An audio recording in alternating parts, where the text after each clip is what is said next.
Netflix has once again delved into its catalog of true story-based productions, this time with a raw, haunting Brazilian drama series titled Children of the Church Steps. With just 4 episodes, this series has already left a mark on viewers, not only for its emotional narrative, but also for the shocking real-life tragedy it retells, the Candelaria Massacre, one of the darkest nights in Brazil's recent history. Known for transforming raw human events into powerful visual experiences, Netflix's true story productions often resonate deeply with audiences, and Children of the Church Steps is no exception. This is the story of Douglas, Sete, Jesus, and Pipoca, 4 young Brazilians whose lives intersect on the unforgiving streets of downtown Rio de Janeiro. Their lives unfold on the steps of the Candelaria Church, where they struggle and dream despite an indifferent world. This series peels back the veil on a lesser-seen side of Brazil, aiming to spotlight the overlooked and misunderstood reality of Brazilian street children and the systems that failed them. The creative minds behind the series, Marcia Faria and Luis Lomenha, shaped Children of the Church Steps to depict the 36 hours before the massacre. Lomenha himself noted that while the tragedy underpins the series, its core message focuses on the power of childhood. In this way, the creators aimed to break away from the often sensationalized approach to true crime stories, instead offering a humanizing, intimate portrayal of the young lives touched by violence and poverty in Brazil. Here, we journey through the true story, the emotional impact, and the cultural legacy of Children of the Church Steps. On the evening of July 23, 1993, a grim event took place outside Rio's iconic Candelaria Church. The night air was warm, the church steps crowded with homeless children who had come seeking refuge. These children, ignored by most of society, had turned to the church for shelter, food, and a semblance of safety. Yet, beneath this sanctuary's shadow, lay the harsh reality of the lives they lived: crime, hunger, and constant vulnerability. In the early hours, Chevrolet Chevette cars with covered plates pulled up in front of the church. Moments later, gunfire erupted, tearing through the quiet of the night. By the end, 8 people lay dead, 6 of them children.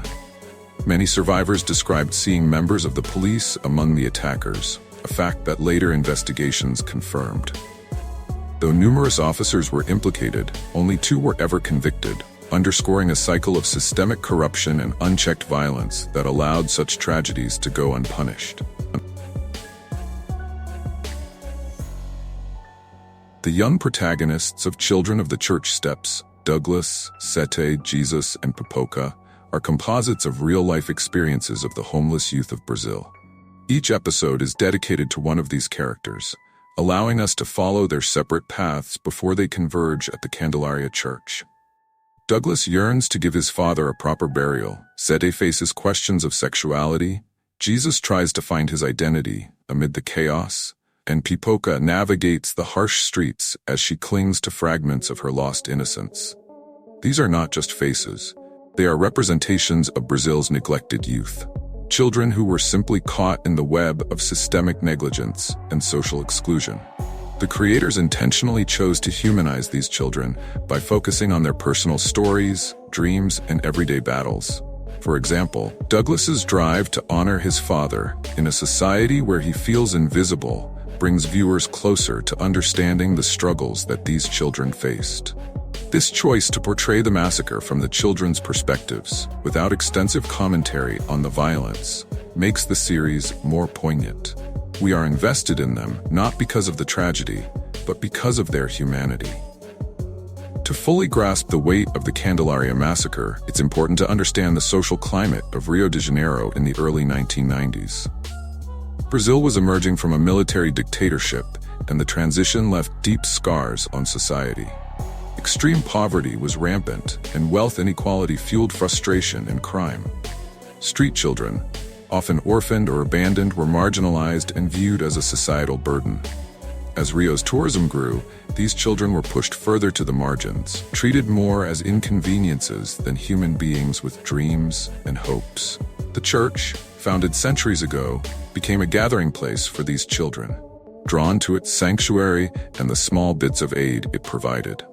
However, the church's support had limits, and these minors often fell prey to criminal activity. To survive, many turn to petty crimes, including pickpocketing, which placed them in frequent conflict with local law enforcement. The massacre's origins reportedly began with a seemingly minor incident. Some street children threw stones at police cars on July 22nd, just one day before the shooting. Though they received a warning from the police, they could not have imagined the horrifying reprisal awaiting them. This incident sheds light on the powder keg that was Rio de Janeiro, where the police often responded to minor provocations with brutal violence, particularly against the city's most vulnerable. That same night, a group of uniformed and undercover police officers descended upon the Candelaria Church, responding not with justice, but with bullets. In a matter of minutes, the hopes and dreams of these children were shattered, replaced with a night of terror that would reverberate throughout Brazil for years. The series melds fact with fiction, creating a blurred line that captures the essence of the tragedy without being tethered to strict documentation. For instance, the character-driven plot includes a dramatized raid on a candy factory, giving audiences a fictional but symbolic sense of the mischief and dreams of these children. This mix of artistic interpretation and real testimonials from survivors captures the complexity of these young lives, as well as the senselessness of their deaths. The series also sheds light on the historical roots of the church itself. Built by descendants of African slaves, the Candelaria Church symbolizes a long-standing intersection of resilience, faith, and suffering.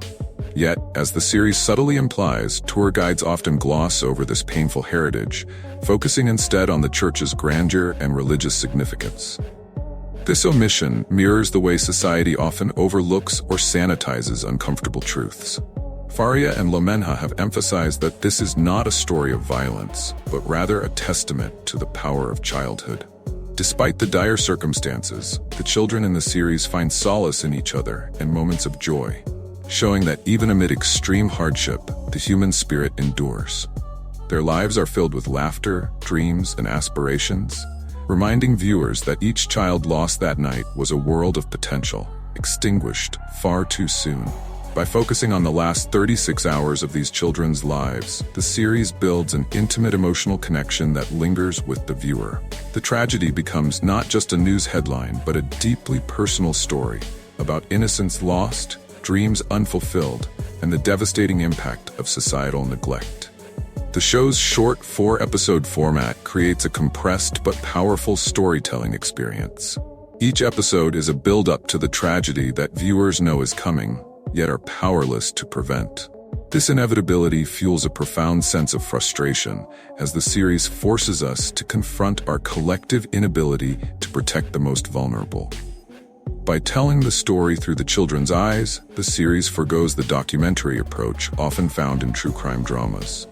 Instead, it allows viewers to connect emotionally with the children's plights and view them as individuals with dreams, fears, and resilience.